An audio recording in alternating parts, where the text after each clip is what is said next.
बाबू ये बताओ, ये बतिया हमसे कौनो गल मराएगा का?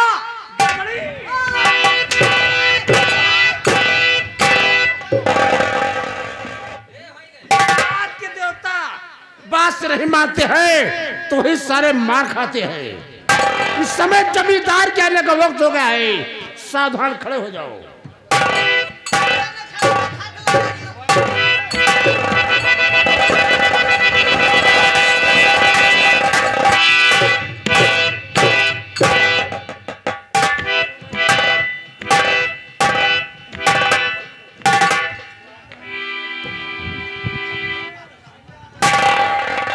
हेलो, कहिए फाटक जी। जद्दा सिंह। नमदार फाटक नहीं, पाठक जी बोल रहे। अच्छा पाठक जी, मैं समझा फाटक जी। फाटक नहीं, दर्राज जी। अच्छा पाठक जी, ये बताओ कि हमारे इस माधोपुर गांव में हमारे गांव वालों को किसी प्रकार की कोई तकलीफ तो नहीं है? कोई तकलीफ, कोई कमी नहीं है। आपके नाम का गुणगान हो रहा है, सभी लोग आपके नाम पे जयकारा कर रहे हैं। क्यों? नंबरदार बहुत अच्छे हैं, उनका आशीर्वाद मिल रहा है। ये तो अच्छी बात है। जद्दा सिंह, ये बताओ कि हमारे गांव वालों को किसी प्रकार की तकलीफ नहीं तो है? आप हमेशा गांव में टहलते हैं, इसलिए हमें बताइए कि हमारे गांव वालों को क्या परेशानी है? ठाकुर साहब, आपके नाम की जय जयकार हो रही है। अच्छी बात है। आपकी जनता, आपकी रियासत आपकी जय जयकार करे। यही चाहता हो। जद्दा सिंह, शायद तुम्हें मालूम हो कि जब हमारा छोटा भाई रघुवीर सिंह काफी छोटा था तो हमारे माता व पिता का स्वर्गवास हो गया। हमने उसे पाल पोस कर सयाना किया और बहुत धूमधाम से शादी की, लेकिन अफसोस एक बात का है कि उसकी जो ठकुराइन है जिसका नाम शीला है, 12 वर्ष हो गए, एक भी बच्चे को जन्म नहीं दिया। इसीलिए हमें आठों पहर चिंता रहती है। मैंने कई बार सोचा कि ये बात अपने भाई से कहूं, लेकिन हिम्मत नहीं पड़ी।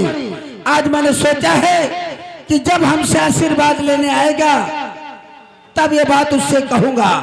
आशीर्वाद लेकर ही फार्म हाउस पर जाता है, और जब फार्म हाउस से आता है तो आशीर्वाद लेने के बाद ही हवेली में प्रवेश करता है। अब हमें उसके आने का इंतजार है। जी हाँ।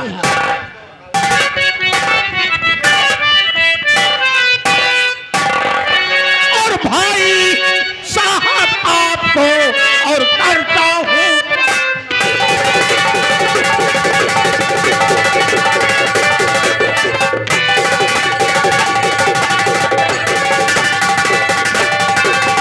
भाई साहब आपको और करता हूँ प्रणाम, और मुझे यही आशीष दो भैया सिद्ध होए।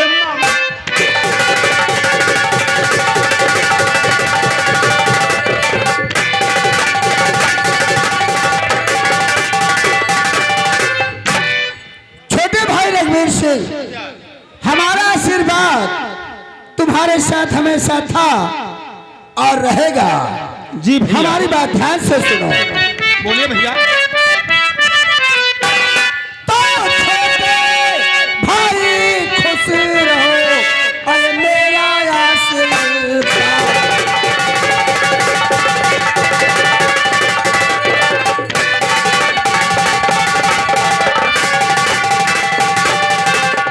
छोटे भाई खुश रहो और मेरा आशीर्वाद, और तेरी सब मनोकामना भैया अरे पूरी करे भगवान।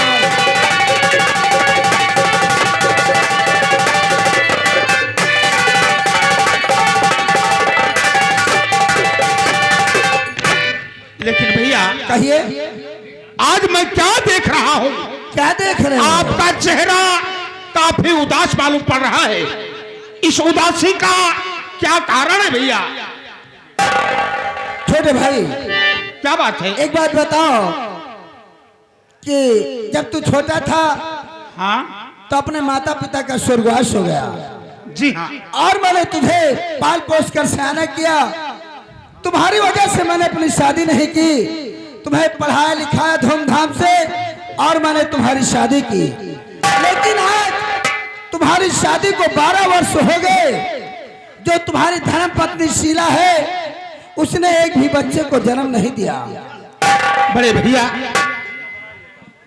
मैं भी जानता हूं, हमारी शादी को 12 वर्ष हो गए। हाँ, लेकिन ठाकुराइन शीला ने किसी बच्चे को जन्म नहीं दिया। नहीं दिया। बड़े भैया, बोलो। इसमें ना ठाकुराइन का कोई दोष है और ना हमारा कोई दोष है। जानता हूँ। ये सब ऊपर वाले की मर्जी है भैया, इसमें हम और आप क्या कर सकते हैं। लेकिन छोटे भाई, जी भैया। इसी बात को लेकर हमें आठों पहर चिंता रहती है। चिंता? हाँ, इसी बात के लिए आखिर मैं तुमसे कुछ कहना चाहता हूँ। भैया, आप कहना क्या चाहते हैं? हमारी बात समझो। अरे मुझे सोच और दिल बीच, अरे रहता है भार, मुझे सोच, हमें आठों पहर चिंता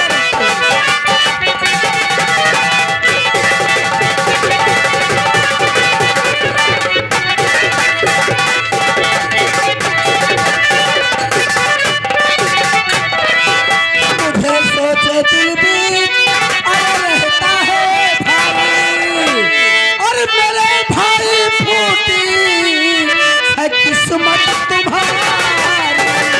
अरे भाई, तुम्हारी किस्मत।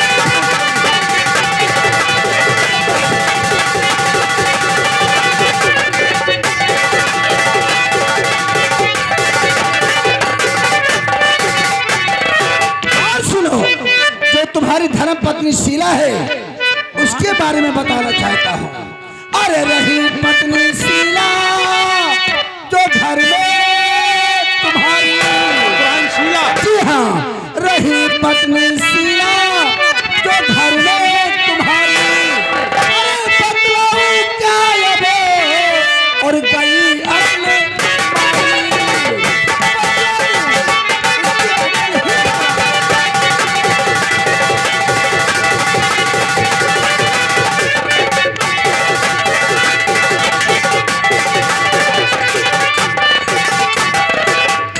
बड़े भैया, कहिए। आपकी कुछ बातें तो मेरी समझ में आ रही हैं। अच्छा, लेकिन कुछ बातों से भी अनजान हूं, इसलिए मैं आपसे कुछ कहना चाहता हूं। बोलो क्या कहना है, बोलिए। और नहीं बात आई समझ में तुम्हारी, नहीं बात आई समझ में तुम्हारी।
भैया ये बताइए कि ठाकुराइन शीला ने आपको क्या कहा है?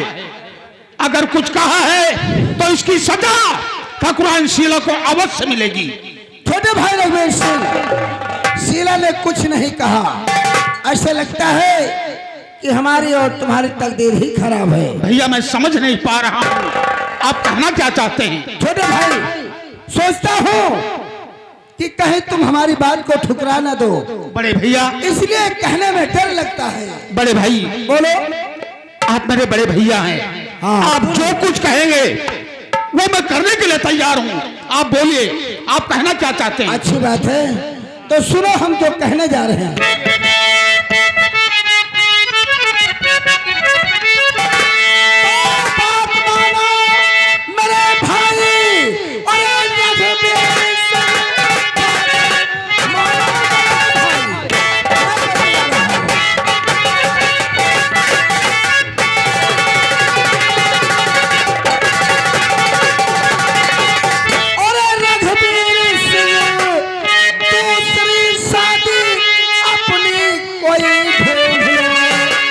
शादी? हाँ, दूसरी शादी। दूसरी शादी अपनी और एक कोई ढूंढ लो। शीला है बाज बच्चा, अब होगा नहीं खुशियाँ आएगी फिर कैसे?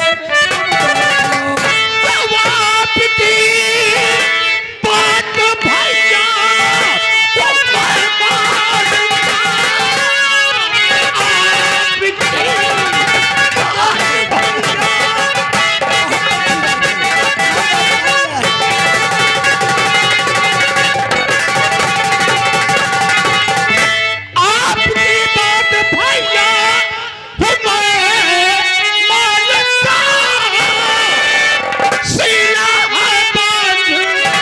उसको भी मैं जानता और वो भी देती इजाजत की शादी करो।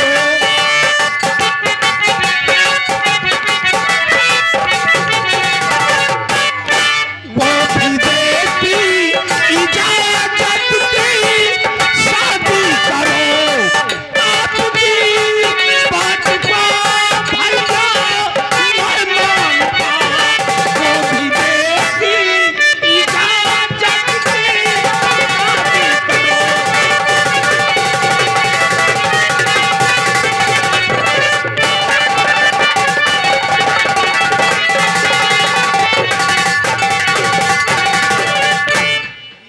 कहिए।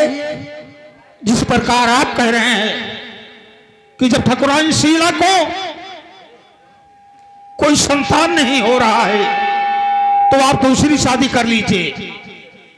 इसी बात को लेकर के ठाकुराइन शीला मुझसे कई बार कह चुकी हैं कि हे प्राणनाथ, जब मुझसे किसी बच्चे का जन्म नहीं हो रहा है तो आप दूसरी शादी कर लीजिए। शीला ठीक कहती है, क्योंकि इस रियासत को चलाने के लिए एक न एक संतान औलाद का होना बहुत जरूरी है। बिल्कुल सही बात है। भैया बोलो। मैंने आज तक आप लोगों से एक बात नहीं बताया। ऐसी बात है। मैंने आप और ठाकुराइन शीला की बातों को ध्यान में रखते हुए मैंने एक लड़की से प्यार किया है भैया। क्या? हाँ एक भैया। लड़की से? हाँ भैया। बेटा सिंह, हमारा छोटा भाई जिस भी लड़की से प्यार कर रहा होगा वो ऊंचे खानदान की होगी और समाज में इज्जत होगी और काफी समझदार होगी, हम ये जानते हैं। बड़े भैया, लड़की नहीं बल्कि वो एक गुलाब का फूल है। गुलाब का? वो जिस दिन हवेली में आएगी हमारी हवेली चारों तरफ से महक जाएगी। अच्छा। हाँ भैया। छोटे भाई, तो हमें उस दिन का इंतजार है कि हमारा छोटा भाई कौन सा गुलाब का फूल है कि जो ठाकुर जगपाल सिंह की हवेली में लाएगा। बड़े भैया, बोलो। मालिक ने चाहा तो बहुत जल्द वो गुलाब का फूल। हमें उस दिन का इंतजार है।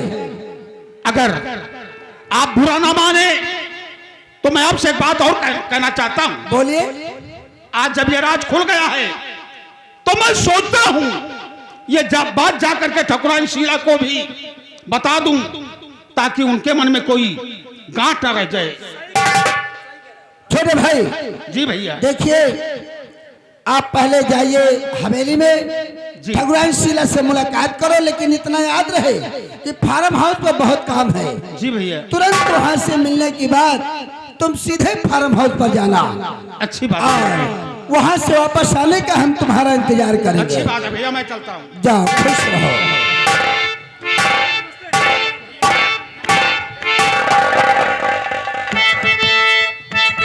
दादा सिंह, ठाकुर साहब, बोलिए। मैं भी आपसे कुछ कहना चाहता हूँ। क्या कहना है, बोलो। ठाकुर साहब, तूने क्या गजब कर दिया। ठाकुर साहब, क्या गजब कर दिया? अभी पहले क्या कहते?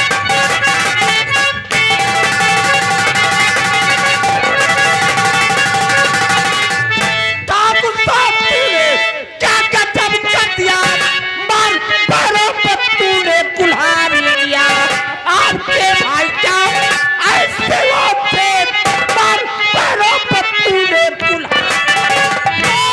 सगा भाई, अरे रघुवीर, और सौतेला नहीं है सगा भाई, वो हमारा सगा भाई।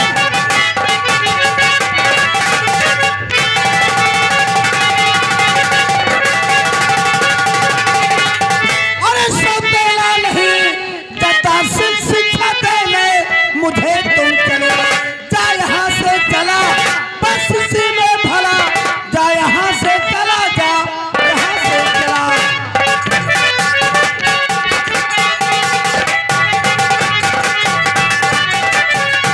ए दत्ता सिंह, वो हमारा सगा भाई है, सौतेला नहीं।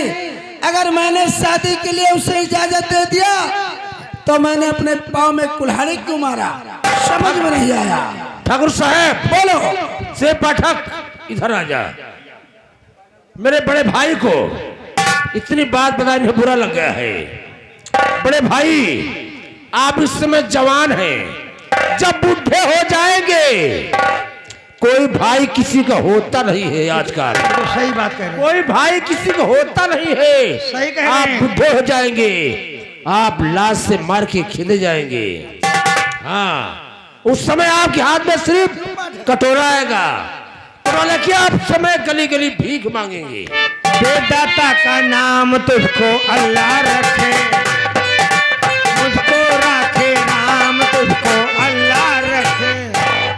जगह से सही कह रहे हैं। पाठक जी, अरे पाठक जी और चतर सिंह, तुम्हारे कहने का मतलब कि जब छोटा भाई रघुवीर सिंह दूसरी पत्नी लाएगा और जो भी औलाद होगा तो बाप बेटे मिलकर हमें हवेली से बाहर कर देंगे, तुरंत तुरंत और मैं दातर की भीख मांगूंगा। मांगोगे, समय आएगा, हैं? जवानी चली जाएगी, धन चला जब तक जाएगा। हम और बूढ़े हो जाऊंगा, जी, न हमारे कोई बच्चे हैं और न हमारी कोई औरत है। कोई नहीं है। अपने अपने होते हैं, बाकी सब सपने होते हैं। अच्छा, इसका मतलब पाठक जी और जद्दा सिंह, कहीं तक तुम ठीक कह रहे हो। चलो आने दो रघुवीर सिंह को। अब दूसरी शादी नहीं होगी और न वो गुलाब का फूल हवेली के अंदर आएगा। सुनो, हम चलते हैं, उसके आने का इंतजार करेंगे, ठीक है?